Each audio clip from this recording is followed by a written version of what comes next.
And now, live from Pod Cabin in Burbank, California, it's the Allison Rosen is Your New Best Friend show. Tonight, Allison welcomes her guest. He's a producer and head writer for Jimmy Kimmel Live. It's Danny Ricker. Chef Jeff is here to explain that although he's not that interested in the Epstein files, he is very interested in the people who are. He's kind of an Epstein file. I'm her husband, Daniel, saying hop on board the love bus and say hello to your new best friend, Allison Rosen. Allison Rosen is your new best friend. Allison, with her good times never end. Allison Rosen, doing the wavy pretzel dance again.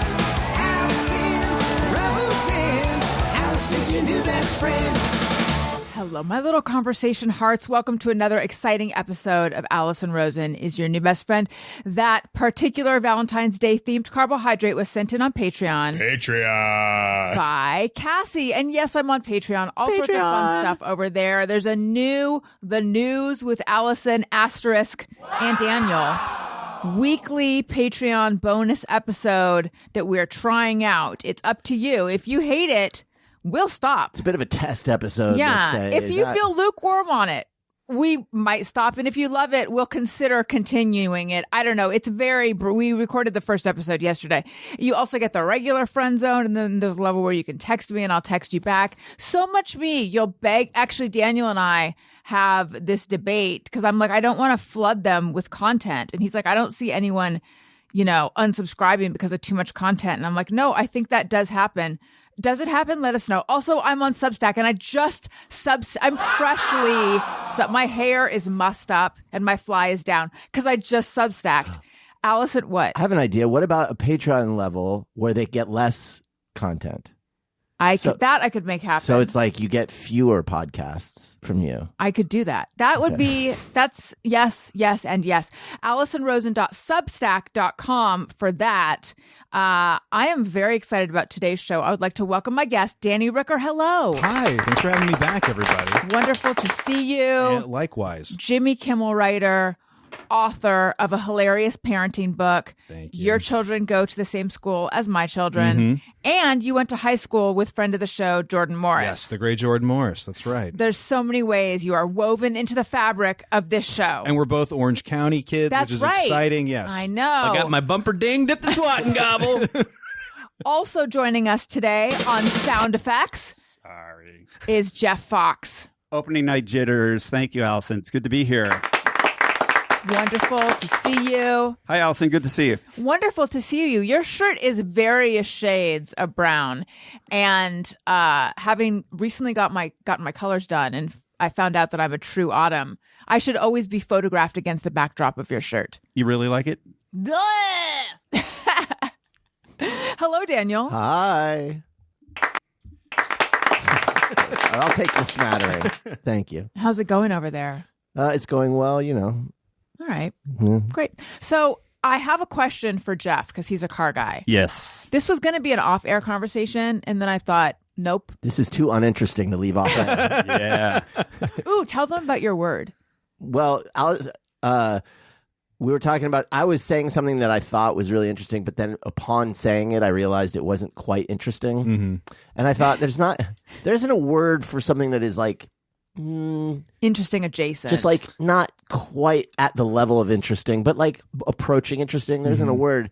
And so the word I came up with was midteresting. Ooh, I like that. Yeah, so we've Yes, been it's saying midteresting. midteresting. It's almost interesting. I'd say that's kind of my whole vibe. Like, that's kind of how I coast through life. I'm like, oh, I'm almost there. Right, Yeah. right. It's something I have something to aspire to. You're a very midteresting kind of guy. Yeah, exactly right. It's like you're not boring anybody, but it's like you're not really getting anybody excited either. That's right where I Yeah. operate. That's you right. know? Me too.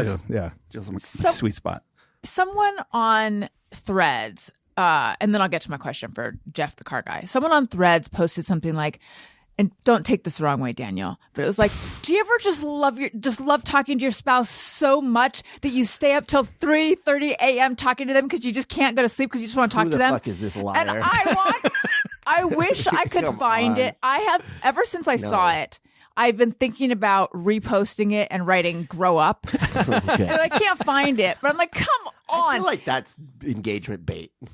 He's only getting people yelling at him, right? Like Yeah. nobody. It was a woman, but I was like, certainly this person doesn't have children, but she does. She also has posts about like the thing about raising a toddler is. So I call bullshit on all of that. This is a person going through a mental health crisis. So This you're is a cry. Yes. This is a cry for Desperate help. cry for help. It's a cry for help, and that marriage is over. Come on. I've been married to my wife for many years. We've been together for 25 years. We have an excellent marriage. So it's only midteresting. Yes, we have a midteresting. Thank you.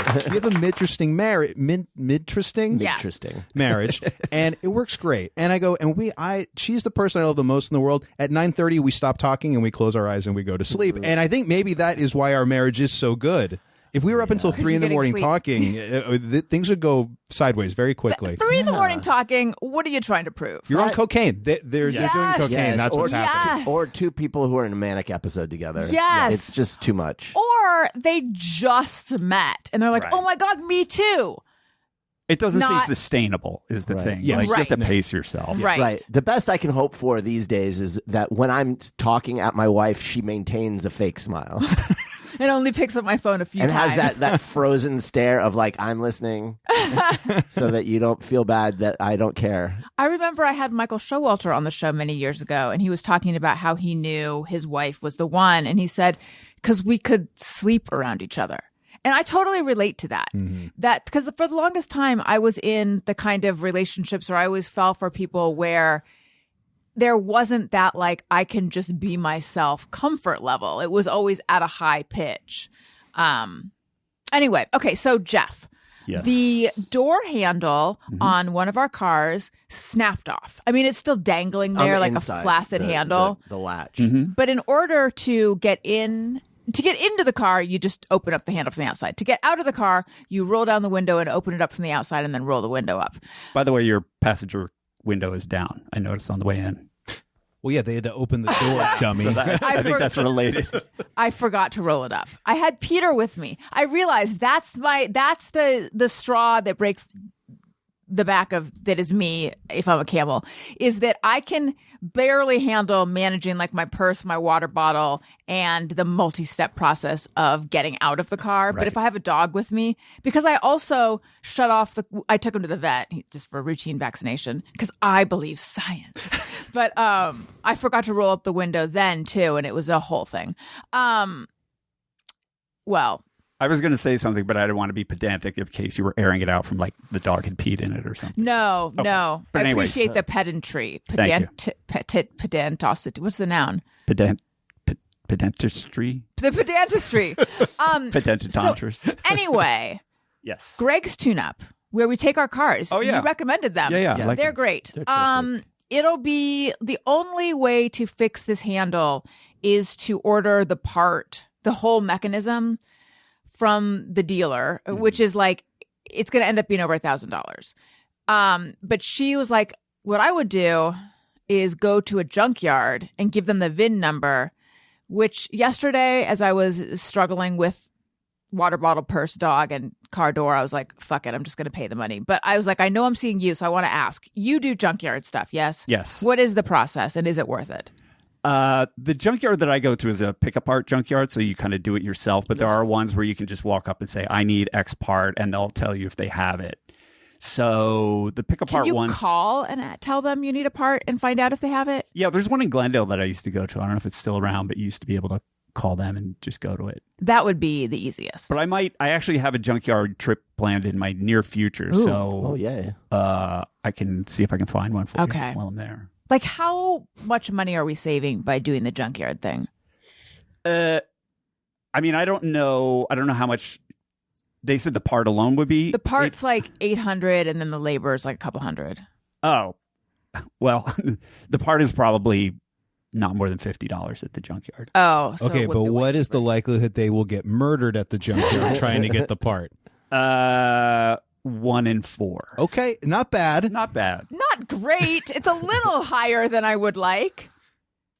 I think I'm being optimistic with that number. By the way. Let's call it 1 and 2. Are junkyards that dangerous? I've never been. mean, They're super freaky. I like literally it though. never. It's kind of fun. Not only have I never been to one, I don't even think I've ever driven by one. I mean, I probably have, but I haven't been aware of it. I feel like if you see them in television or movies, there's always like that's the body disposal place. Yeah. Like there's never a good reason you go to the junkyard in a movie, right? Right. The upside of these junkyards is that since they're self-service junkyards, there's a lot of traffic. So I don't think that people would hide bodies there. But like the ones you're talking about are the ones where they would, go and pick it for you, and people aren't allowed on the property. That's the place where they hide bodies. This That's one, where it's the very victims high are. traffic. So I think it's safe. When you say super freaky, how do you mean? I mean, it is not just the junkyard, but the area around the junkyard is just Like they Junkyards are don't not they don't usually- put them in the toniest part of town. it is like Bel Air Beverly junkyard Hills, is so yeah. good. It's so good. it's like another world. It is like another planet out there. The things you see and the things you see people do and just the stuff like What kind of things are you What seeing are we people talking do? about? By the way, I just met Jeff right before we started recording. I would not have guessed you were a expert on junkyard activity, but Oh, this yeah. I'm very excited about. I don't know if I'm this. an expert, but I'm fascinated. I literally grew up next to a junkyard, so I have an affinity for them. But the area around it, like sometimes there are junkyards out in Sun Valley, and sometimes I'll go there to pull apart or something like that. And I'll actually drive up the block around the giant junkyard, and there's nothing around them, just to see what freaky stuff I see. And so you'll drive around, and it's like you could do anything on the street behind the junkyard. Like it's such a lost world. Is it like a magnet for meth addicts? It's Is that the vibe? Is the feeling I'm getting? it's a definitely unhoused people. I think it's a little too out there for big time drug people because there's nothing near there. I think it's just people that are like living in a van or RV Okay. in the middle of nowhere. But it's also insanely hot. But like there'll just be a boat in the middle of the street, like a boat, People just drive it out there because it's near the junkyard and say, fuck Yeah. it. Like, because they just Right. know I can just push this off the back of my truck and nobody will see me do it, and nobody will ever catch up with me. 'Cause Right. That's a weird thing. If you know anyone that has gotten a boat that has gotten wrecked, it's almost impossible to get rid of. and It's- no. you can't dispose of a boat. Yeah, it's like you have to pay someone. It's like a toxic waste cleanup. You have to pay someone to come and get it. Wow. They don't And- tell you that when you buy a boat. No, and a car you could take to a Sugarcoat junkyard it. because you could either crush it and recycle it, or people would want parts off it. But a boat, it's like No one's chopping a boat. it's just a big chunk of fiberglass. Like who wants that? And so I had a friend that a tree fell on his boat, and so it got totaled. Where and was it? this was in South Carolina. Okay. But it obviously wasn't in the water. It was in the water, but a tree fell Into from the water. yeah, like there was a hurricane or something. Okay. And there was a whole wink process of like he had to find a guy that knew a guy that had a tow truck, and for $1,000 he would disappear your boat. We Yeah. have a carpet we're trying to get rid of, and I feel like it's a similar process, to know. be It's honest. It's a whole thing. Yeah. Wow. But anyway, yeah, you will see a boat. You'll see just abandoned cars. It's Mad Max times. Now- It really is. Wow. My feeling that I've never seen one while I've been driving, is that accurate? Like, are they Probably. tucked? Are they hidden? They're out. They're all right now out in Sun Valley. There are some down in. I can't think of the name of the town. Down off the 5. There's some down near Long Beach, but they're all in like super industrial areas. What kind of like names do they have? Pick apart? You pick parts, stuff like that. Have you sold stuff to a junkyard? Yeah, I sold when my Subaru blew up. I sold it to the junkyard. What's the pay like? Oh, it was like $200. Okay. Or maybe it was $400, but probably $200. But it was circle of life because I had pulled so many parts from the junkyard. Right. And, They just give you a credit. Like, yeah. you know. Like taking records, like used records, and be like, well, do you want store credit or do you want cash? Yeah. But yeah, it was like $200 or $400. Are the people that work there characters? Oh, yeah. That's what I'm imagining. I'm imagining like the woman from Your Friends and Neighbors. Lou. Oh, right. Yeah. Yeah. They're pretty wacky. They're full of shtick. And then the people that are like Like, getting what kind of stuff. shtick? They're like, there's one guy at the check-in place at Pick Apart, and he has this really low gravelly voice, and he's kind of in charge, and he'll like, you come in and he'll kind of zing you a little bit, and he's doing like crowd work as people come in. They all have a tight 5 on Yeah. whatever your item is. yeah. They're like, oh yeah, you got those. Oh, yeah. Oh God. It's crazy. It's another world. Sounds like an entire day. It sounds like something that I would want to be 35 minutes, but it's like multiple weekends, actually. I used to make an afternoon out of it. Yeah. It's entertaining. But anyway. Could someone with a 3D printer, listener Lee Bruns has a 3D printer and he can make parts. Could he make my door part? Probably. Wait. Let's get on this. I have a solution for you. You do? And this is going to work, okay? New car? No, even better. There is someone in Burbank who has a 3D printer and knows a lot about cars. Really? His name is Jay Leno. Yes. Oh. And he is seen, if you're not from Burbank, you ever been to Burbank, if you spend more than 20 minutes outdoors, you will see Jay Leno drive by in a steam-powered jalopy. Yes, you will. He is impossible to miss. He's wearing all denim. He has huge white hair. And he's driving a car that looks like it's like Chitty Chitty Bang Bang or whatever. If you flag him down, I guarantee if you explain this problem to him, he will put you in whatever vehicle he's driving. He will drive you straight to the hangar, and you will have that part by the end of the afternoon, guaranteed. Yeah. Make it I happen. feel like that is more doable than the junkyard situation. And Jay Leno is definitely not going to murder you. Right. I mean, probably not. I mean, hopefully not. Yeah. But I feel like while trying to flag him down, he might just think I'm a fan. And does he stop Then for he will fans? pull over, and he. This is a story I guarantee. This is true. I took my son to a park in Burbank, and we get out of our car, and we're walking to the park, and a very old classic car comes peeling around the corner. It's a convertible. It's Jay Leno. He screeches to a halt right in front of me and my son, waves at my son, who's like 5 years old, who has no idea who Jay Leno is. Right. And he's like, "Hey, buddy, how you doing?" And he just sped off. I go, "We didn't even flag him down. He just saw that there were people on the street, and he's like the goodwill ambassador of Burbank." Yeah. He will. If you go, "I have a car question, Jay." Oh, yeah. He's not going anywhere. He'll sit down there on the curb. He'll buy you a soda, and you guys will talk. He and kind of is like our mascot. Yeah. Yeah, There's yeah, a picture Burbank. of him at the handy market in Burbank behind the counter. I mean, he is our Mickey Mouse here. Yeah. He'll do this for you. Danny's not exaggerating. I lived in Burbank for a year or two, and I literally saw him like on 5 blocks from here, pulling up in like a Stanley steamer or like a Stutz Bearcat or something. Like, no exaggeration. Well, and when he's like 300 feet away, you joke to whoever you're with. You're like, "Oh, here comes Jay Leno," and then it's always It's actually always Jay Jay Leno. Yeah. There was a time I was hanging out at the car hop at Bob's Big Boy on a Friday night, and this Shelby Cobra came in, and whoever I was talking to, I said, oh, here comes this Shelby Cobra. I wonder if it's real or if it's a clone. And then as you pulled up, you saw it was Jay Leno driving It's it. real. And it's Jay Leno. I guess it's real. Yeah. Yeah. And same thing. He just waved and then took off.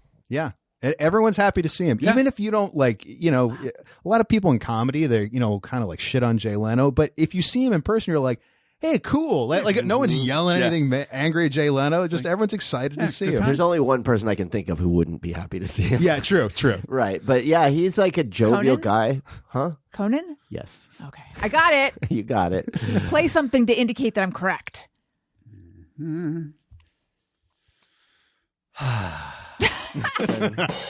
Thank you very much. Oh, sorry. One follow-up question Yes. with your car. Did they actually take the door panel apart, or are they just diagnosing it based on what you said the problem was? I believe so. I took it there for an oil change and servicing. But the whole reason I took it there was to get this motherfucking door handle fixed because it was driving me crazy. So unfortunately, they did the oil change and serviced it, but I had to come back for the door handle, and then it's just been a whole thing. Because they thought they could get the part, and then it turns out they can't. They can only get the whole door. I don't think they took it apart, Okay. but I don't know for sure. Because I had the same issue with my current car, and I took the door panel off, and there was just like a little clip that attaches to the door handle that had it's popped possible off, and that I it just doesn't popped need it to be back on. replaced. We should ask them if yes. they've actually looked at it, because someone else mentioned that. I Now- forget where, but Do you think that it was because your husband, Daniel, yanked the handle too hard? Do you blame him? No. that's right. That's what, when I open that door, it's just like, oh, It's like the Hulk. ew, door. Yeah. Danny, has your car door handle ever popped off from the inside? No, I've had a number of the car I have right now gets a recall on it 4 times a year, and I Do you ignore it or do you take it to the well, it place? depends on what the recall is, but usually they involve fire of some kind, and I Oh, feel like yeah. I do need to go do it. So, but no, I everything generally is functioning inside the car. But I drive like a Ford Escape. It's not a particularly like fancy car. I don't know what you're driving, but it's Well, if I say what it is, I'm going to sound fancy. It's a Bentley. Just kidding. No, it's a Mercedes, but it's from 2013, Yeah, sure, and it was the entry level one at the time. Well, and that's why because I drove a Mini Cooper for many years, which is not an expensive car, but BMW bought them at some point, and then every time I took my Mini Cooper in, which the Mini Cooper was like an $18,000 car, like retail price. This was like an inexpensive car. But every time I'd go in for an oil change, it'd be like, the clips that are holding your engine in place are wearing out, and that's going to be $3,000 to fix. And then so suddenly, like, the amount I had put in repairs was about to essentially they total themselves after a few years. And so, but it's because they were all BMW parts with yes. Which That's expensive. The thing with because I remember the mechanic that I used to go to in Orange County was like, you only want to hang on to like a Mercedes or BMW for a handful of years because then they get so expensive. Jeff, what's a vehicle someone could buy that might be expensive but at the retail, but is so well built, saves that money in servicing as time goes on? Like, it's just a well built, reliable vehicle. Probably a Volvo, Audi, or a Lexus.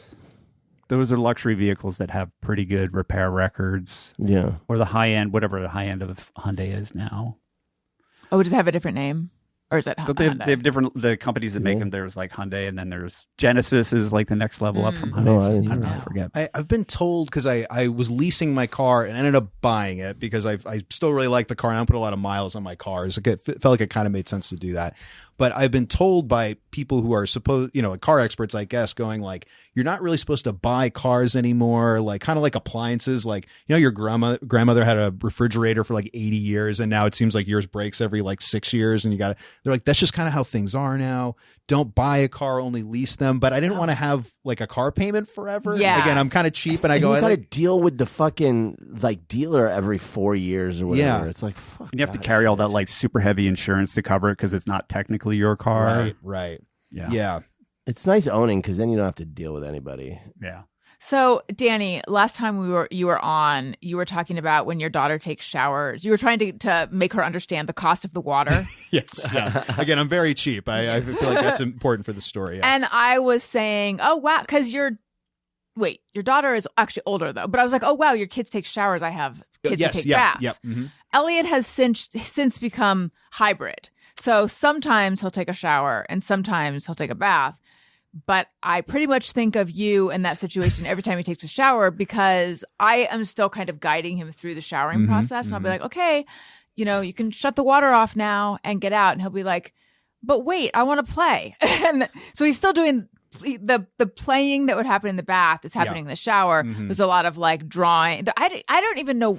I mean, it's sweet. He's enjoying the feeling of the warm water. Right. But he's also like drawing on the door, and it's a interminable. It's a never ending shower. Yeah. So our kids will go upstairs, get in the shower, and then usually that's like my wife and I will be like, okay, this is our, it's like right when I've gotten home from work, and so we'll be trying to talk for 20 minutes or whatever, and they stay in the shower until we get angry. That's their plan. They go, well, okay, so we could watch the clock, or we could get out when we're done cleaning our bodies, but instead they don't do that. We're gonna wait until mom and dad are furious, and have asked us 10 times to get out, and then we will get out. But we are like, we'll sit downstairs and we'll chat and we'll have a whole conversation. I'll be like, they're still in the fucking shower, and we often fantasize, be like, if we just put on our pajamas and went to sleep right now, would we still find them in there in the morning? I don't know. There was one sometime this year we did that where like the kids were just not listening to us by going to bed. Our daughter had gone to sleep and our son was still up, and we just went like almost as a prank. We're like, we're literally just gonna go to bed and see what our son does. And our son's 8, and he was so confused and upset. Like he came in and he was like, "What are you doing?" And we're like, "We told you, dude. We're tired. It's 9:30. We are in bed." And he was like, but I'm not in bed. We're like, we noticed. We know. We've asked you a lot of times to do that. And it was so discombobulating to him. Like, and so we felt bad, of course. He will be talking about that in therapy someday. But you know what no one would ever talk about in therapy except to sing its praises? You might not know this, Danny, but I am the queen of segues. That was very impressive. Thank you. And I feel like I really I really earn my regal status by pointing it out. That is what we queens do. I want to tell you guys about Quince. You might be familiar with Quince. I was familiar with them before they came onto the show.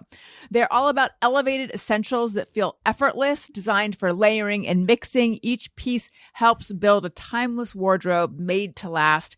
My favorite sweaters I own, and I own 3 different. Well, one is a half zip. Is that a sweater? I think it's a sweater. No, it's a quarter zip.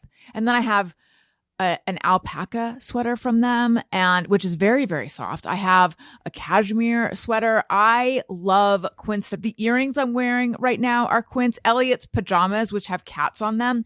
And I don't know if it's a cat's pajamas pun, but his favorite new pajamas. I got Daniel some motorized, I don't know if that's the right way to say it, electric salt and pepper grinders, but the kind where you just go, because we don't have time to shake. Not in this economy.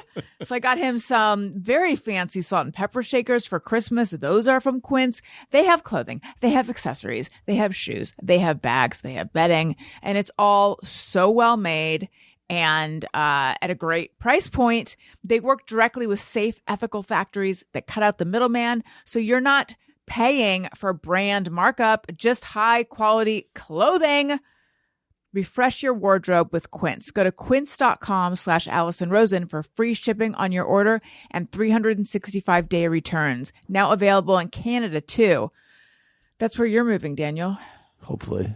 That's Quince, QUINCE.com/Allison Rosen. And that's ALISONROSEN. Don't misspell it, guys. 1 L. Blame my mom. That's Quince, QUINCE.com/Allison Rosen to get free shipping and 365-day returns. Quince.com/Allison Rosen. Okay, so there's a segment I do on this show called Yes Please or Oh Please, which I realized the acronym is Y Poop. And I'm so sad that I didn't realize that sooner. Have we done this one with you on the show? Okay, so I'm going to throw out something, and then you give it a yes, please, or oh, please. You might be familiar with things like tired or wired, which totally ripped me off. I invented this notion. Now, normally, I'm like, the whole thing is, we want to get canceled for this. I want strong opinions. No, fence sitting. Give me your strong opinion. And then I'll say something like, apple pie or something. This one is a little more complicated. I still think we should do strong opinions, but I myself am having trouble. Okay. He said, yes, please, give me some of that. Oh, please, that's much crap. Okay. When someone, it is usually a business, but it might not be, says to you, if you don't hear back from me within this window, feel free to give me a call back. How do we feel about that? I'll go first. I am going to give it an oh, please. Now, I'm torn here because on the one hand, I do appreciate them giving me permission to be annoying, because it's always like, I left a message. I don't know if I should call back. I don't want to be annoying. And they're like, no, go ahead and nag me. I know it's in your nature. I remember my mom, the person who cut my mom's hair, who I went to sometimes, her message, the outgoing voicemail would say, if you don't get a call back within 24 hours, feel free to call again. I'm like, okay, I appreciate that. However, recently this was said to me and I just felt like, don't put this on me. I'm calling you to find out if XYZ. You're saying she said she would call me back and let me know, but if I haven't heard, I called her on Friday, she's going to call me back and let me know. If I haven't heard from her by Monday afternoon, feel free to give her a call. And it's like, well, are you going to call me or not? Why is this hot potato back in my spoon? This is too loosey-goosey for a business transaction. Yes. Now, if you asked like a friend to say like, hey, I wrote a script, or I recorded a song, I'd love to get your opinion. That well, friend, then you're asking them a favor, and it's okay for them to Right. put the onus on you. Exactly right. And then you might that person goes, hey, if you don't hear from me in a couple of weeks, whatever, you go, okay, this is it's a favor thing. But if money has exchanged hands, the onus is on the business. Thank you. To call you back. Yeah. And I consider myself to be a very organized person. What's that like? it's it's horrible, really. I think it's good for everyone around me and horrible for myself. But I go if I go, yeah, like at work, I gotta go, yeah, if I just never bring this up again, you can come back to me. It's like I'm like blaming you. Like, well, you never. I told you to follow up with me, and you never did. Yeah. So now it's on you and not me. It's bullshit. Yeah. Also, it's like an puhleeze. Yeah, exactly right. If you haven't gotten back to me, me contacting you again is just gonna yield the same results. What makes me think that contacting you again is going to help when you didn't get back to me for a week the first time or whatever? All right, well, let's just put our cards on the table. I love Greg's tune-up. I love them. But this was Greg's tune-up. But I love them. So I hope if they're listening, I love you. But it was great content for the show. Don't take it the wrong way. 3 weeks ago, they were supposed to let me know about the door. And then I called and she's like, I haven't forgotten about you. I have a Post-it right here. The person that she is asking about the aftermarket part for the door got COVID and but she's supposed to talk to him next week and she's going to let me know. So if I haven't heard back from her on Monday, give her a call. And then Wednesday rolled around and I called and she's like, oh yeah, he doesn't have it. And I'm like, you aren't going to call me. You were not going to call me. And also, just the opposite could happen. She can be like, hey, I'm going to call you Monday and I'll give you an update. Right. Well, that's what she was saying. But if you haven't heard, I don't know. You know what? It was real. Like what she's... Just say, call me on Monday. Call me on Monday. Yes, Daniel. Yes. But anyway, yes, but I do please love to this one. Really? I love it. I love doing this. Okay. I love that she did it. I love that she drove you crazy. But you do... Wow. You do. I will remind you of something. And then you're like, can you remind me about that again in 12 hours? Like he tries to snooze on me. Right. Well, I have a habit of reminding him of things when he's in no position to be able to do them, such as when he's driving. Oh, okay. Oh, yeah. I'll be doing something like, I'll be driving. She'll be like, can you remember? Sorry, but do you know what's in this? Yeah. I know, but. I'm just saying it's not the best strategy to rely on my memory. Ask me when I'm in a position to do it. I'll do it right then or I won't ever do it. Well, yes. He and I are different about things. I just don't have a great memory. Right. Yeah. Okay. Anyway. All right, Jeff. Well, rather, I don't remember things that aren't important to me. Okay. To Danny's point, I think the discerning factor here is that this is a business transaction. Yes. So between you and Daniel, first of all, not getting involved as much as you have both described me to. I hate it when you fight mom and dad. But when it's a business transaction, to me, it's like you're trying to trick me into working for your company.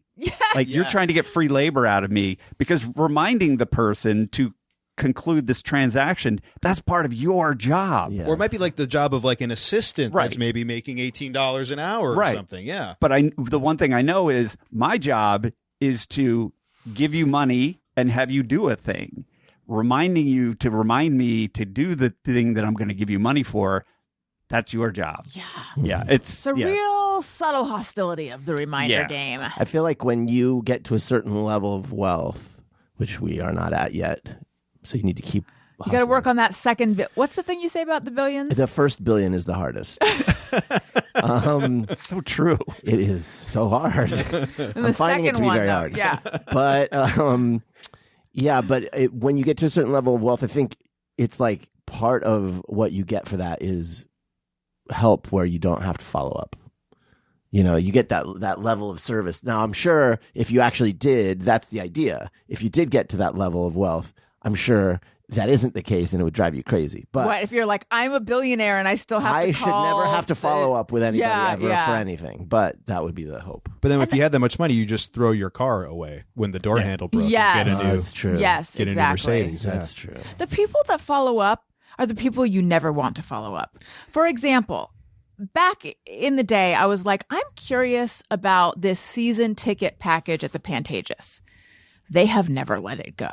They call me all the time and they leave detailed voicemails about the offers. Like, I'm never going to do it. It might have been before we even had children that I expressed curiosity.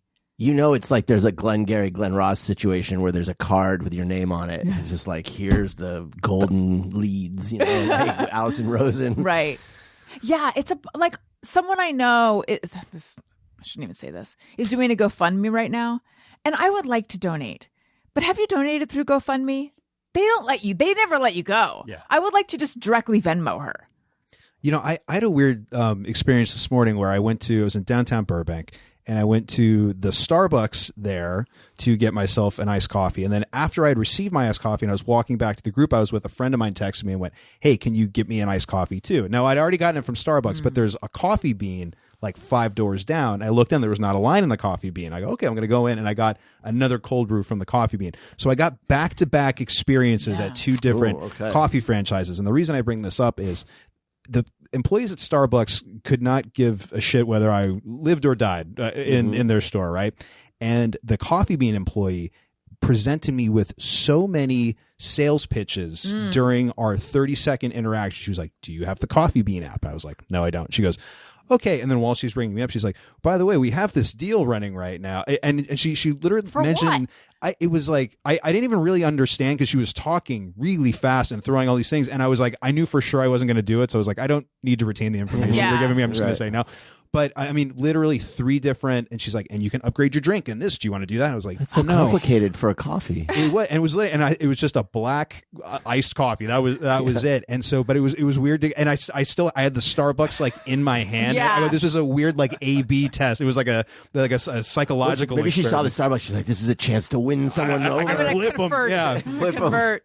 Well, and my wife used to work at Macy's, and they really push those like Macy's cards, and I know like the intensity with which that's a Glengarry Glen Ross thing where they were like, you got to open this many credit cards, and you're trying to get strangers who are there to buy a shirt to open a credit. So the card. salespeople get like commission on the credit cards that open. Not even commission; they have quotas. I don't think they even get a commission on them. It's like you have to open. It's worse than that. Yeah, and then you get like in trouble if you don't open. I don't know if it's still this way. It was when my wife worked there, but it's Daniel's worried about your wife's welfare. I know. Well, and now I feel bad because so if I ever go to Macy's and they offer me the Macy's card, like I feel bad because like now I have like my wife had to like deal with this, and I was like, thank you for offering. I will not be doing that today. Yeah, but it is like I don't know. It's like a bad idea seemingly to me to open a credit card with just one random store or whatever. Well, it's always. I did it once because I was buying a bed. And so they always offer you like 15% off your purchase that day, whatever you buy that day. If you have a big ticket item, it's worth it. It can't be worth it. So after your Starbucks versus coffee bean and tea leaf experience, how are you feeling about the two purveyors? Which was worse? Well, they were.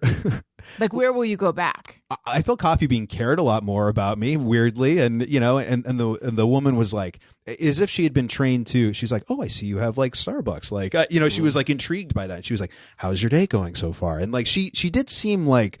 But you liked it as opposed to feeling like you're getting like worked over. I mean, the personality of gargling your balls. Yeah. I don't know the personality of the person. If they had been offering me things and I didn't really feel like they cared about me, I would have been more annoyed. But this person seemed sincere, very nice to me. Yeah. So and at Starbucks there were only 2 people ahead of me in line, and I was in there for 20 minutes. It took forever. I was so annoyed that I was like, I'm just a cog in the machine here. But at Coffee Bean and Tea Leaf, they really put in the effort. There needs to be a third option. Yeah, a coffee shop that cares about you and doesn't try to sell you deals. I feel like that's we have a little, like all the little Burbank local coffee shops. I even feel bad admitting I went to a Starbucks. So I feel like I'm like cheating on all our little What's Burbank your coffee number shops. one? I like Black Elephant coffee. I've never needed to use the bathroom there, but I know that they don't let you use it. I think there is no. It's so small. I don't think there is. The one thing I do not like about Black Elephant Coffee is they don't have like a menu of their drinks. Like you have to go onto an app or something, or there's like somewhere there's like a 3-ring binder with the drinks in it. I always feel like this is a place where you know what you're ordering. Yeah. And I always feel like you haven't done your homework. Yeah, I haven't done my homework. I don't know, but yeah, it's really good. We do have a whole lot of really good coffee places. And I try to go to all of them equally so they don't, like, none of them close, you know, like they're like Oh, kind you're of like, keeping them in business Trying to, yourself. yeah. Spread it around. and there's a place called Romancing the Bean that's really Yeah. fancy. I was like, Yes. they don't need me. I They're go, always I'm busy. They're always yeah. busy. Romancing the Bean. That's where Mary Lynn Rice Cub and I have gone a few times. I miss her. What a profane name. Yes. I know. Wait, Oh, is that not what you first thought it of? never sank into me. I don't think it's intended to be, but I that think is so the either, first but thing yeah. I had thought of. You don't think it is? You think they mean I bean think they flicking? thought about it. You think they're like, the great thing about this is it means both coffee and clitoris. I don't know. We'd have to see what It's the owners look female-owned. like. Oh, is it? Yeah. Mhm. Mm-hmm. I think it might. Then certainly that's what they mean. But they don't have Well- like vulva-shaped muffins or anything. They should go all the way. Yeah, they really should. Well, you should give them notes. Yeah. They have merch. Like my mom has a Romancing the Bean hoodie she wears. Do See? people like give her a second look? Well, I guess not, because she doesn't live in Burbank. You know, she lives down in Orange County, so Right. it's like she's walking around with that. Yeah. And people Well, that reminds probably me. are. How's your yeah. Republican father feel about that? I have a friend whose dad got a T-shirt and he didn't know what it meant, and he wore it to a school event, and the T-shirt was "Mustache Rides Through for College." And I think he got like the principals like said something to him, and he yeah. My Orange County friend described a certain type of mustache, like a thick mustache, once as a dick duster. And I have laughed about that, a dick duster. I have laughed about that ever since. And then I was thinking about it the other day, and I was like, that's actually not okay, really. Mm-hmm. It's homophobic. Yeah, it is, But it's yeah. hilarious. Is it Is it- homophobic though, or is well- it just like if you were saying like the only guys that have mustaches like that at this time are gay porn guys? Oh, I guess I hadn't thought about the porn aspect of it. I don't know. Well, but it's, I don't mean, know. the gay porn I consume, they all have a particular mustache. This is what I imagine if I wrote for a magazine and I worked it into an article, which is something I would have done back in the day. It would have been flagged, and someone would have been like, "This is not okay," and I would have been like, "Why?" And then I would have realized, is it okay? Is it dick duster? Is it okay? Maybe not in a Everyone's way professional too uptight. setting. I think it's funny. Well, I do too, but I don't know. I guess if you're listening and you're gay, are you offended by dick duster? Let us Why know. would anybody be offended by that? I don't know. Okay. And now we're going to do a new segment. This is only the second time we've done it. We don't even have a theme song yet, called Guess Allison's Irrational Fear. This is where I share just a situation where an irrational fear popped into my head. I'm going to share the situation, and then we're going to go around the room, and you're going to guess what my irrational fear was. Daniel's going to go last because he might be able to guess it. And I'm going to say I'm a anxious person, and I don't want to like be too cocky, but I think I'm going to be very good at this. Okay, good. Yeah. All right. Okay, so Oh, we do have a theme song for it. what am I forgetting? You narcissistic motherfucker. Pretty good. Yes, I forgot we had that one. Perfect. All queued up. Okay, so our younger son is... Yeah, no worries! Exclamation point, but there are worries. Our younger son is autistic.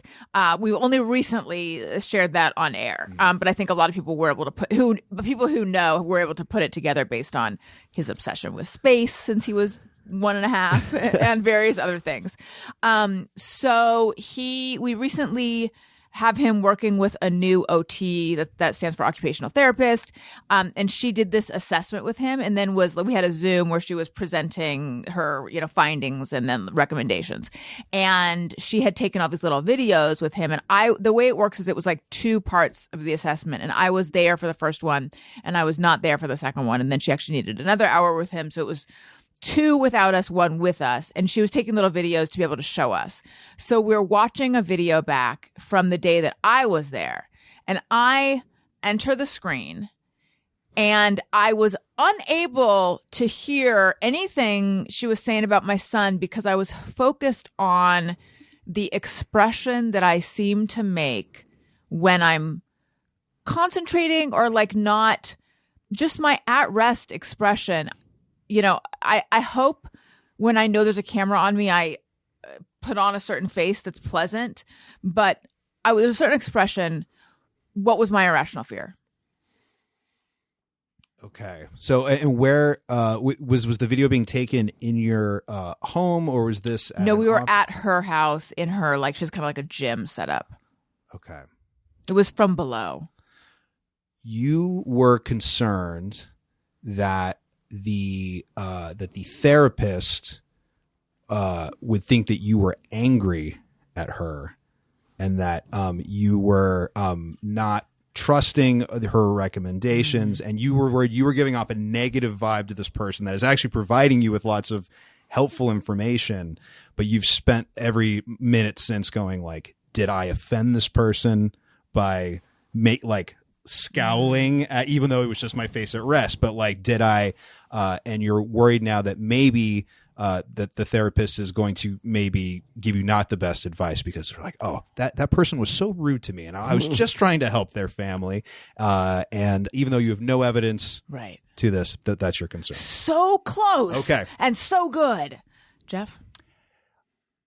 Were you worried that you have resting butterface? Or were you afraid? I have hog jowls. Oh my God. Also so close. There's just a level that you guys haven't gotten to yet, but it both of you, there's elements of the correct thing in there.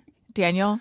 Well, I think maybe the fear was more global, which is not just that you are afraid of what she thinks, but you're afraid that you have given that impression to everybody in your entire life, throughout your life, and not realized it. Again, everyone is so close. The specific fear is, oh my God, do I have Ted Cruz's punchable face? And it involves hog jowls. It involves when my face is at rest, the lower part seems to deflate and get sucked up and back, and it gives me a look of disgust. I emit a scowling look of disgust. Everything melts down, well, and have I walked through life with a punchable face and I never knew it? Yes. Yes?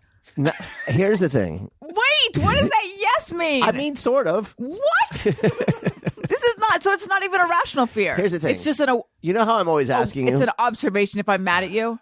I'm always like, is everything okay? To the point where we've had to develop between us special language about this. Yeah. So that where it's like, this. I'm just checking in. I'm checking in because if because otherwise you get like you actually will get super annoyed if I ask if you're okay. But no. Because I would be fine if you would say, are you mad at me? Because I know that's what you really want to know. But instead you say, are you okay? As if there's something wrong with me. And that I don't like. But that is what I'm asking. Is there something wrong with you? What the fuck is wrong with you? Oh, so it is an attack. I'm joking. But often I will look at you and I'll be like, I can't tell if she's pissed or not because she just looks fucking pissed. But have you wanted to punch me? Does it reach Ted Cruz levels? I've never wanted to punch you. Well, I know because you love me, but I understand. How can I only realize this now in my life? But I understand how did I not realize this? Others probably do. You are not helping.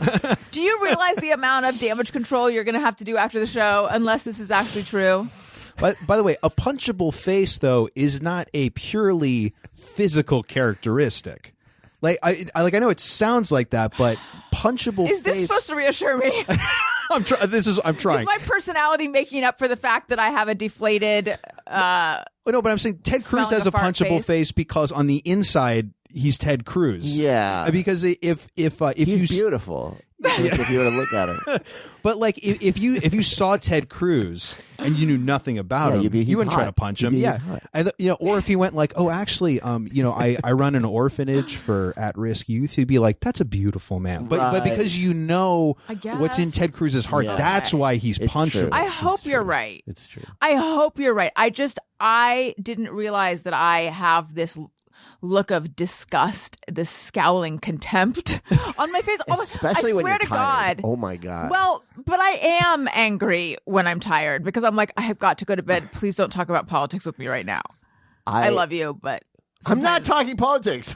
No, but sometimes politics happen I have at stopped doing 10:40 that. Trust p.m. me. I know. After a certain, I don't talk to you about anything after a certain hour.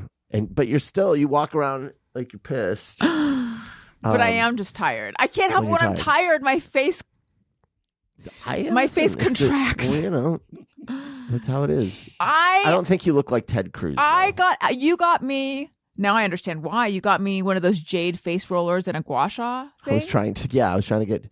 Yeah, trying to relax my face muscles. So I've started. I just don't want you I'm to- like furiously gua shaing. I don't even know if it does anything. And face rolling, trying to like relax the rubber bands that I are just my don't want face you to muscles. grow one of those founding father beards like Ted Cruz did. Yeah, I don't know. Maybe that's next for me. How did I not know that I have this lower face? I've had it my whole life. This explains a lot.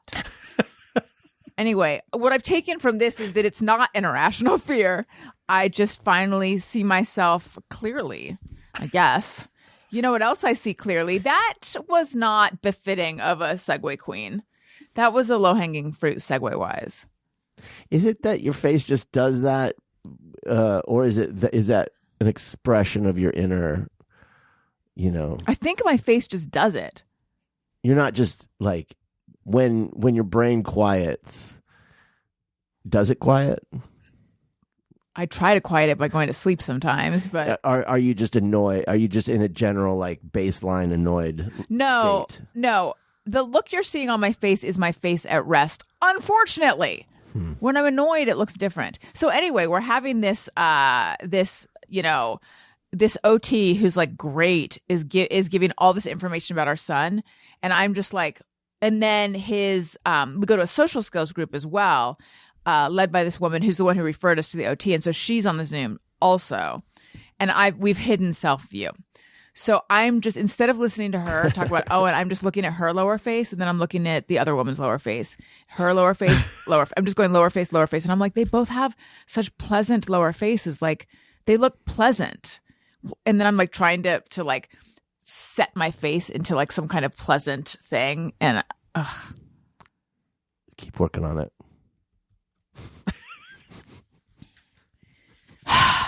one of my New Year's resolutions was to make our house work for us and not against us, because every morning I feel like I'm like fighting with the location of everything, because things are just we don't have the Danny Ricker organizational system in place. And that is where WAYFAIR comes in. I love WAYFAIR. And, it's not just about organizing your home. It's about decorating your home, too. We have had multiple WAYFAIR items in our home. We have a grown-up bed now. For years, I was just a mattress on a box spring kind of person. And then I said, no, it's time for us to have a headboard and a footboard.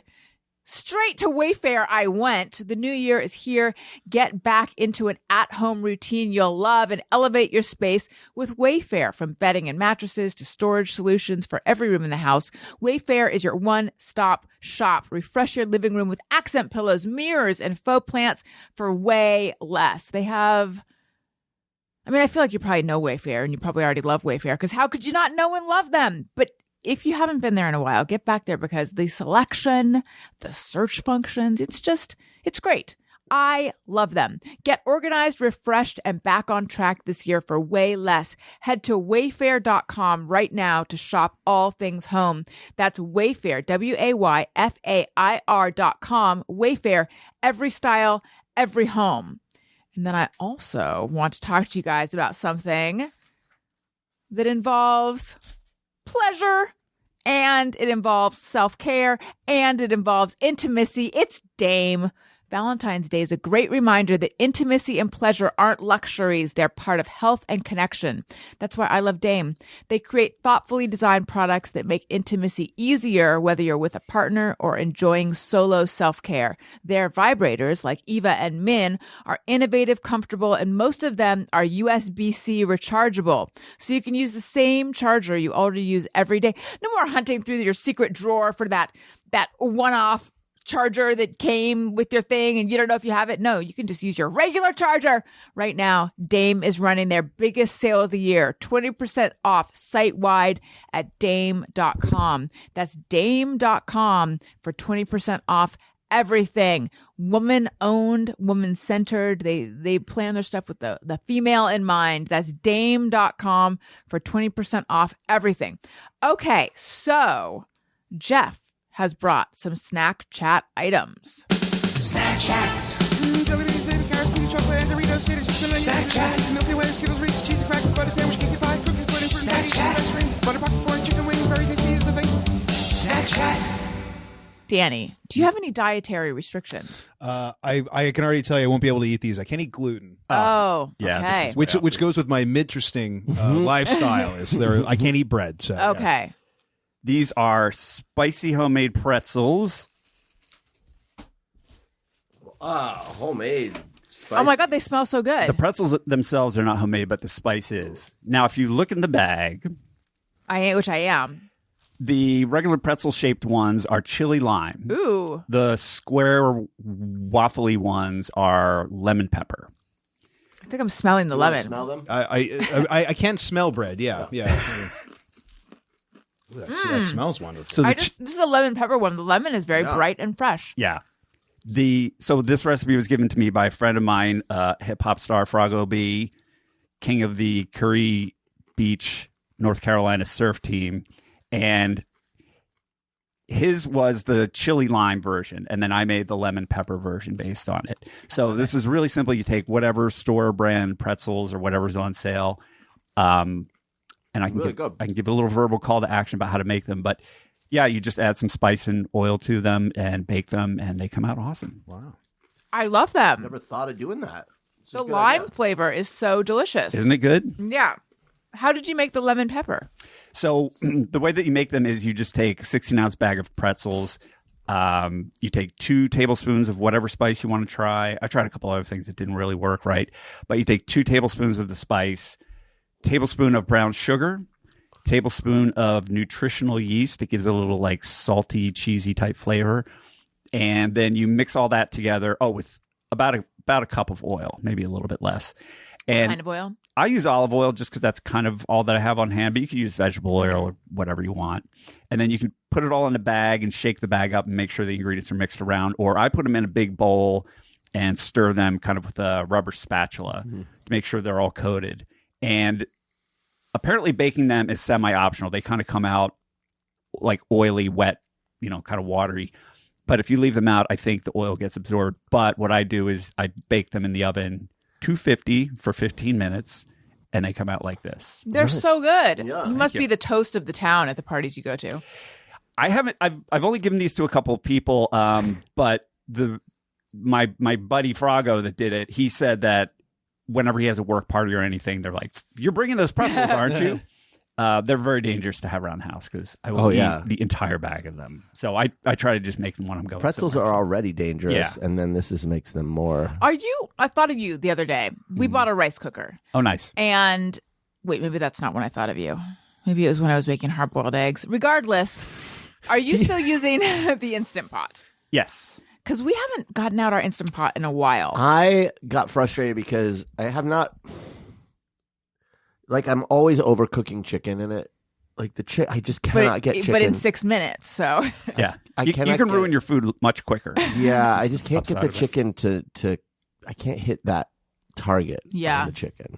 And also, like, cooking chicken does not take that long in the regular sense. Or are you making like shredded chicken? Like I would make like a stew or a I see, soup or okay. something where I'd throw the chicken in there, and it's like, it's like you're trying to get that where the vegetables aren't overcooked, but the chicken's cooked enough, and then it ends up the whole thing is. We had an Instant Pot and we used it for like a year, and then my wife, I think, heard that they can like explode. And then, and once she had read that, she goes, we just gave it away. She's like, I'm never using it ever again because I'm going to blow up our house using it. Oh my god! And I don't know, I don't even know if that's true. I always am a little afraid of like when it releases and it's like, Yeah, and it's like it's got a little lock on it. You're Yeah. like that's what's. Hopefully, that little gasket that's on there is strong, because that's separating my family from sudden death. Right. although I can't think of anyone I know who's died from an Instant Pot. Same. And they've Yeah. been around for a while. Yeah, they're pretty So- good at covering it up. Well, the argument was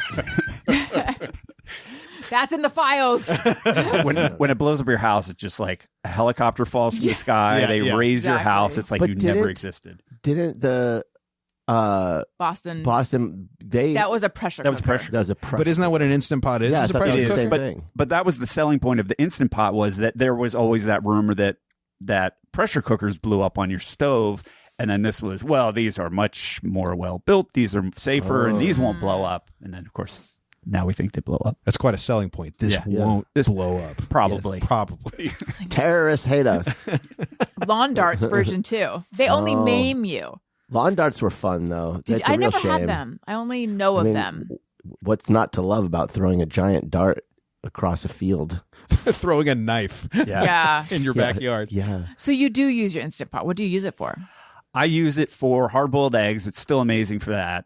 Cannot beat it. I don't know how they do it, but it's like when you make hard-boiled eggs in an Instant Pot, the shell just comes right Yeah. off. It's in like one piece. It's How many amazing. will you do at a time? I think I can fit 6 in mine. So when I get a dozen eggs, I'll usually make 6 of them into hard-boiled eggs just to have. But I make some pork chops in there. Those come out pretty good. Some pork loin. I made pho in there once. That came out pretty good. You should try that. What? Remember when you said pho and my brother corrected you? Yeah, I do remember that now. And the thing is, I know how it's pronounced. I don't know why I said faux. I don't either. Do you feel like, as a white man, do you feel sometimes self-conscious about I think pronouncing he felt something? self-conscious about Although I saying don't it, know yeah. if that was the case at that time. Like, I'm surprised I said faux because I know how it's pronounced. Pho? I'm wondering if I didn't pronounce it right, I but just didn't not. know we had that. Pho? That's Greg correcting someone on how to pronounce pho. Anyway, yeah, that's weird. I don't recall ever saying faux. Pho? I don't think that's not how I pronounce it. But it's like if you were going like, oh, I have a doctor's appointment in Los Feliz. Everyone goes, all right, asshole. Even it's a Los. Everyone says Los Feliz, even though we That's how I know pronounce that's it. That is how he incorrect. says it. Do you say He it? says Los Feliz.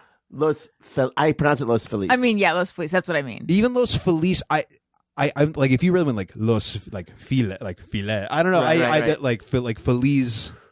You almost put like a C on it. Feliz. It is a funny thing. Yeah. That it's one of the reasons I was terrible at Spanish is because I felt too self-conscious putting on the Spanish accent when speaking Spanish. Yeah. Have you seen the footage of Ben Affleck speaking Spanish?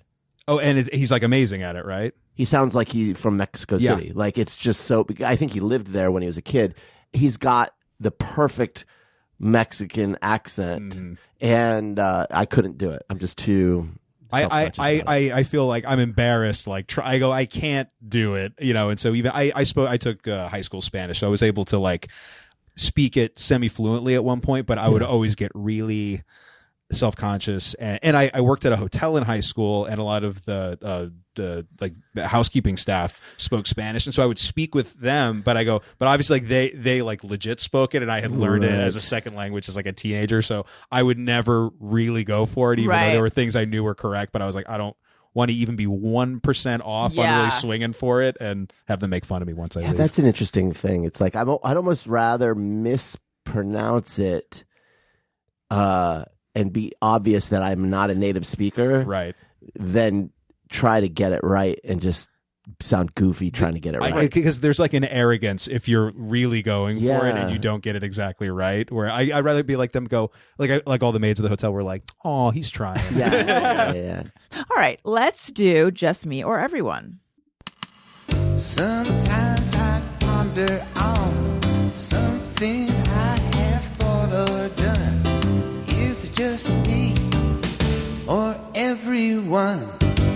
It's time for just me or everyone. All right, Danny, do you have one? Yeah, I do. Every time I enter an elevator, which is actually several times a day, the office building I work in is an elevator, and I'm carrying my phone, which is always, I'm always convinced I'm going to drop the phone and it's going to go in the little crack between the floor I'm on and the elevator, and my phone will fall. And I remember the first moment this developed for me was I was in college, and it was before smartphones existed. Everyone had flip phones, but I had the first iPod. I remember I had to save up for a long time to get the first iPod, and that was before you really carried around like an expensive device with you all the time. That was the first time I had something like that. And I remember I was getting into an elevator and being like, oh my God, the iPod is the exact size of the gap. Like, and I would grip it really hard every time I get into an elevator. And now I still do that with my phone, even though the likelihood that you would drop it and it would go be exactly, straight up and down and slight is so small. But every time I give it like an extra, like a double grip when I get in. That's like how I brake when children are near my car. Yes. Like mashing the brake pedal down. That is not just you. That is actually a common one. Yes. I think people are often worried about their keys. I usually hear keys more than phone, but yes, that gap. Totally. Yeah. That gap in an elevator for some reason, it just feels like that's the abyss. Like that. Yes. You'll never get it back. Yeah, wherever that goes, nobody can get to it. That goes straight to hell. Or you got to call a special team Yeah. of guys who are going to think you are such an idiot. You know, like they will make fun of you. Yeah, there's you just would never get it back. I got to get a new phone. And then, at some point, there's someone who goes down there and just finds all of the phones and iPods and skeletons and... It's like the guy who empties out all like the change from a fountain. Yeah. Like once a year they go down there and get all Yes. the iPhones. I wonder how much money that is. I bet it's really less than you'd think. The In change in a fountains? fountain, yeah. I bet it's more than you'd think. Now, and I have always heard, because you go, well, what do they do with all the money? And they go, oh, they donate it to charity. I doubt that very much. That's not a law that you have to do that. Yeah. There have to be malls that just fucking keep the money, right? Sure. They're like, it costs money to run this fountain. Yeah, That isn't exactly free. right. So unless and there's never a plaque up being like, anything you throw in here, we're donating to Children's Hospital. It's interesting that they don't do anything in the design of the fountains to encourage people to throw money in. Like, you would think there'd be like little targets. Like, if I was designing a fountain and it's like, this is just more money for the mall, you'd have like little target like things. like those things at the arcade where you've got to flip the token in. Right. Yeah. Like little platforms, like if you could get the quarter up onto it, or Then your wish really comes true. yeah. I mean, why not? Encourage people to give you more money. I bet, and probably no one's been tracking this, but I bet the amount of money that gets thrown into fountains these days is so much smaller because people just have less change. Yes. Less change, right? Yeah. Our kids are big fountain wish maker throwers, and it's always a whole thing to find the coins. Yeah. It's always weird when a kid's making a wish and they're staring at you and they're thinking of their wish, and you're just like, don't look at me while you're mad. Like, this better not have anything to do with me. Yeah. Have I not given you enough in your life? You need to wish for more. Yeah. That's right. That's right. Jeff, do you happen to have one? I do. So when I put batteries into a device, say AA batteries, when I put them in, I will put them in so that the labels for both of them are facing up. But if I only put one in, I don't care. So if there are multiple batteries in whatever device, I will line them up so that they're all facing the same Right. direction. They're all facing up. Yeah. But if it's just one battery in something, I don't care. Is there a functional reason you are doing that? No.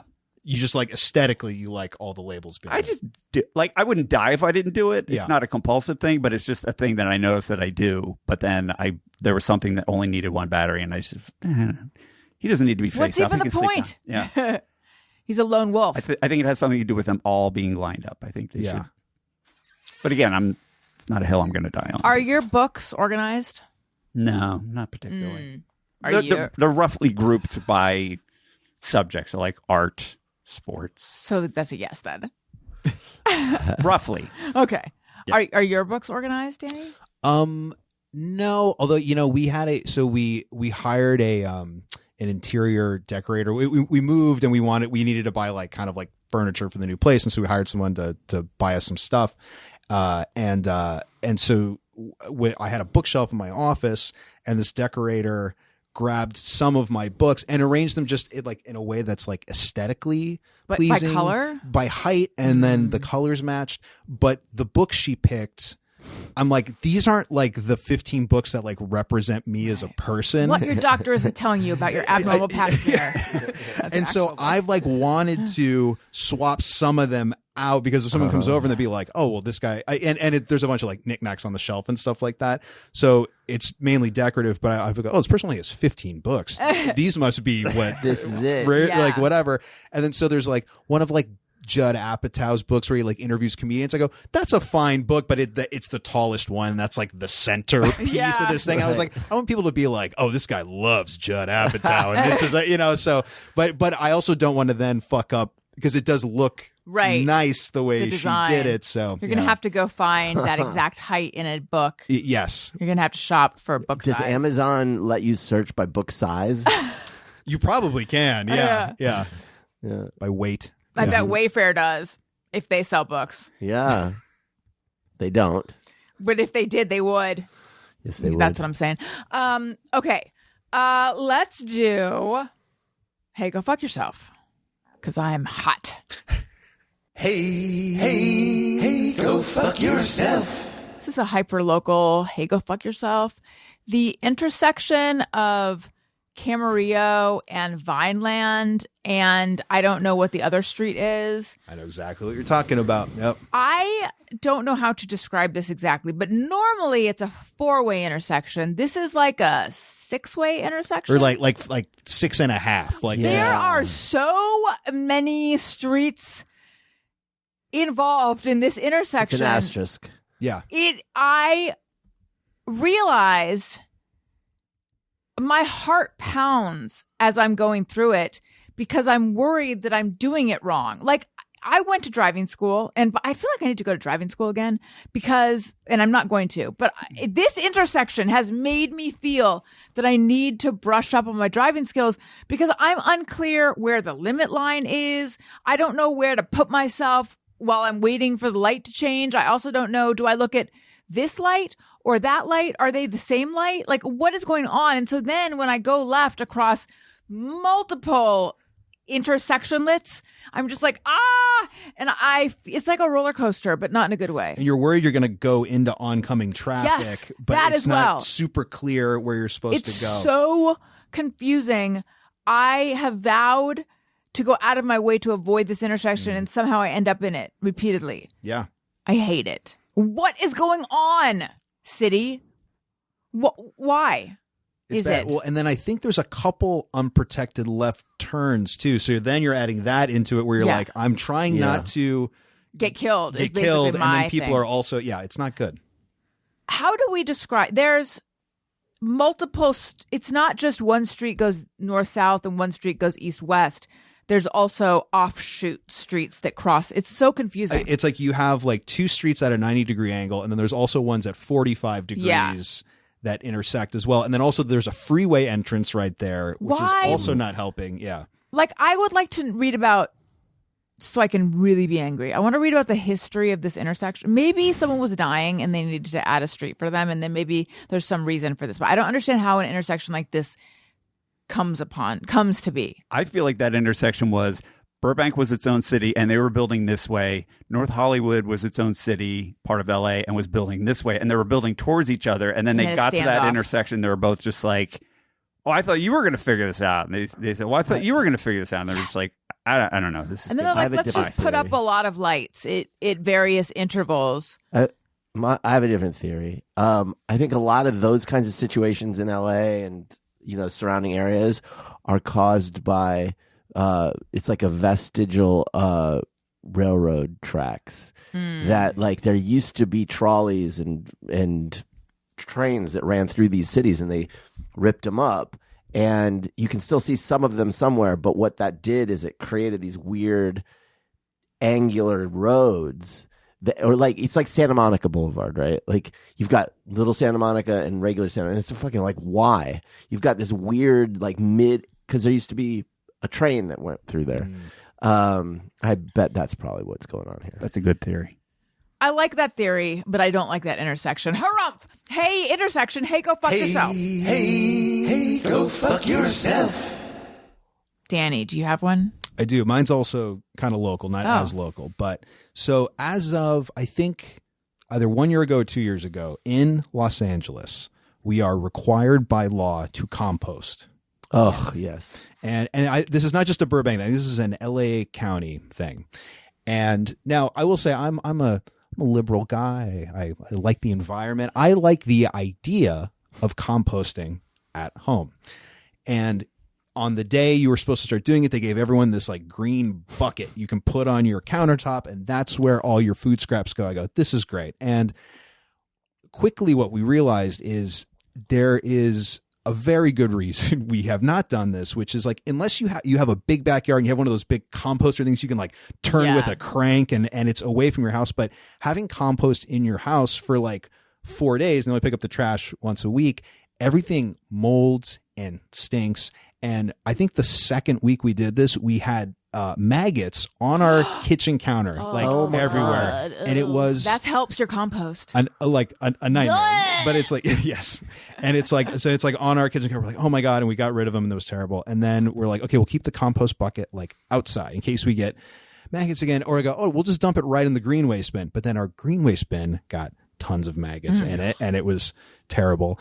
And then but I have friends going like, oh, well, just put it in your freezer. I go, I don't want to put garbage in the freezer with the thing. And so and freezer real estate is a premium at our house. Yeah, same. It's small. So but we're like, well, now and we bought a thing called a Lomi, which I go, oh, this is good. So, and it was like kind of expensive, but it's this device that you keep on your kitchen counter. You put it in there and then you turn it on and it turns your food scraps into like dirt, and then you could put these little like enzymes in it. You can like, use it to garden. We're like, okay, we'll do that.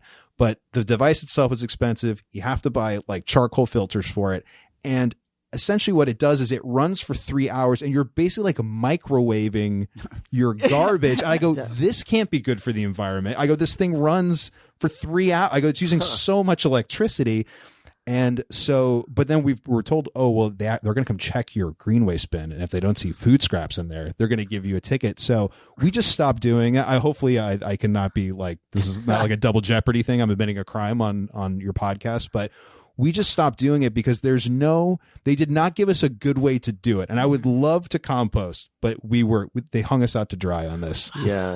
We also stopped. For a while, we did have the bin in the freezer. It was a very cold bin with like bananas inside and eggs, and that's it. It's just too much of a pain in the ass. Especially for a family of 4 with kids and stuff like that. Like, we don't even have anywhere to put the green. Like, we have very limited counter space, and it's just like, I'm not putting a giant fucking compost bin on the counter. And you have to wash it, and it's filled with mold all the time. I wonder if anyone, but obviously they're not ticketing people until this episode comes out.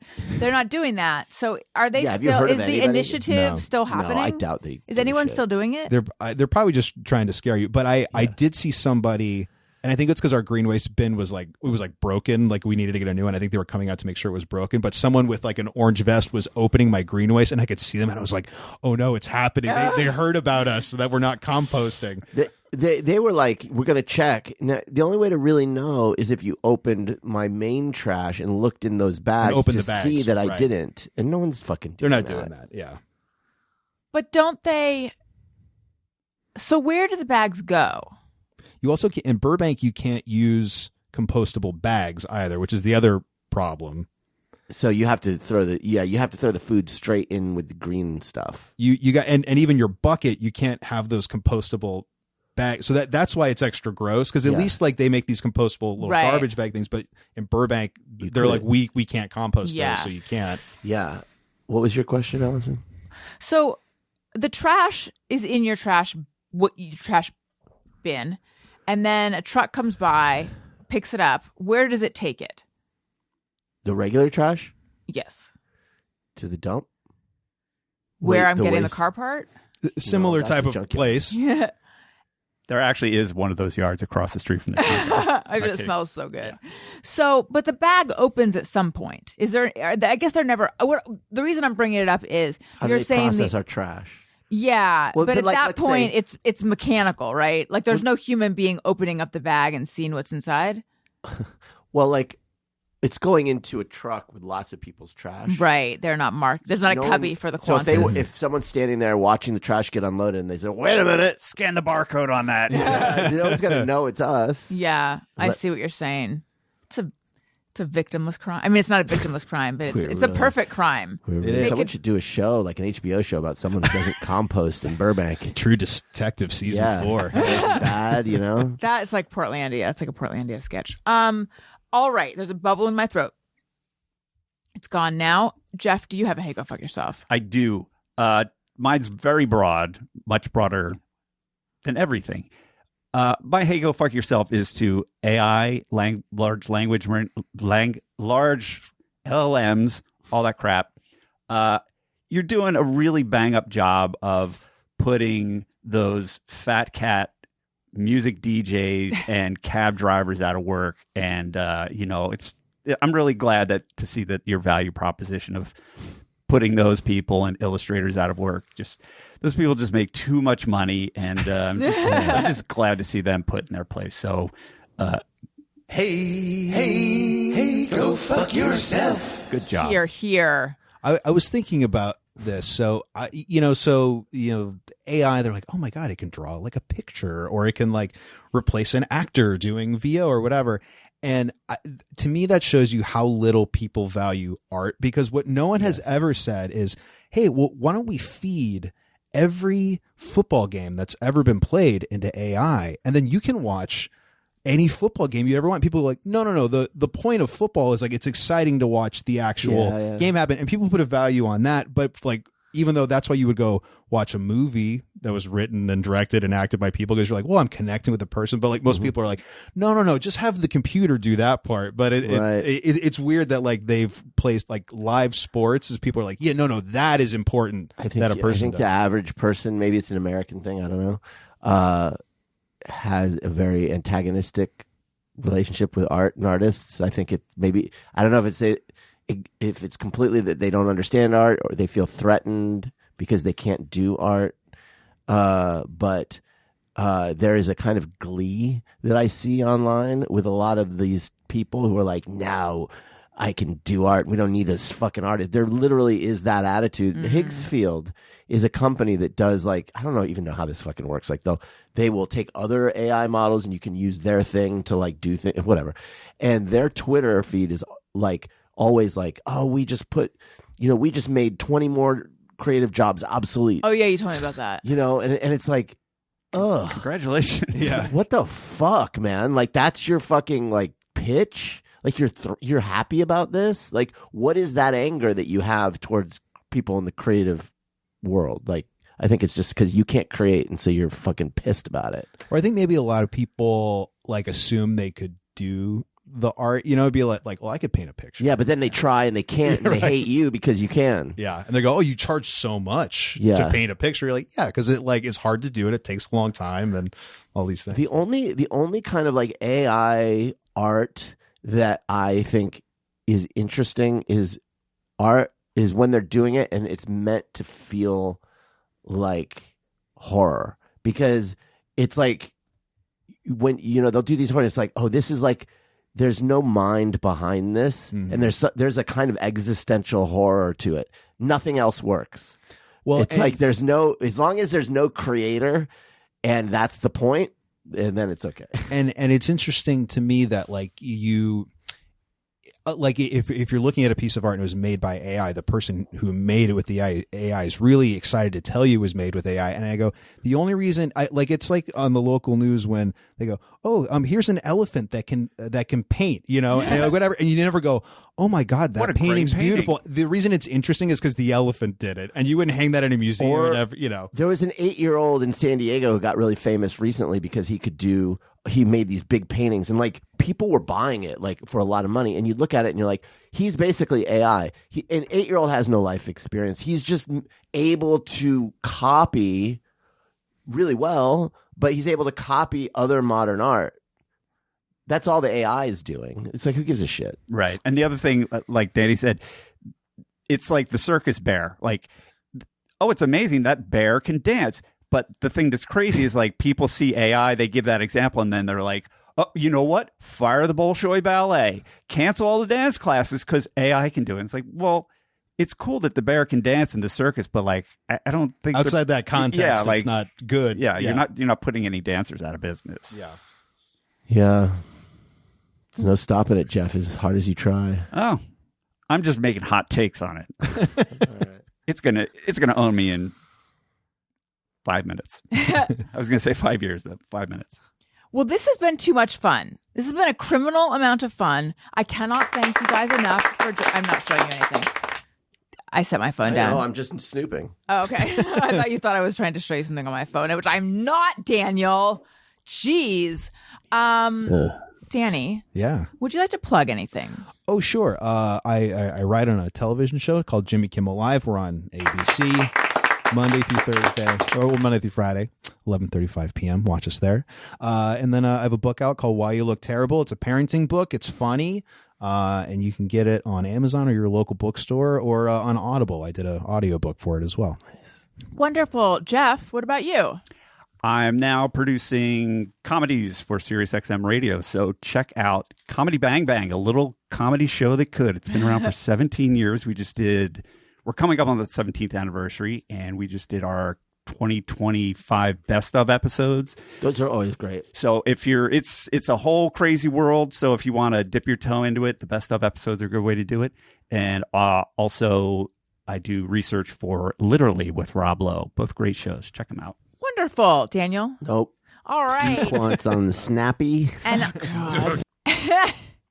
And I mentioned my Patreon. And Substack. Wow! Thank you, everyone, for listening. Listeners, thank you for listening. I love you. You matter. Goodbye. Hey, do you know about the Allison Rosen show? We had a good time, but now we gotta go.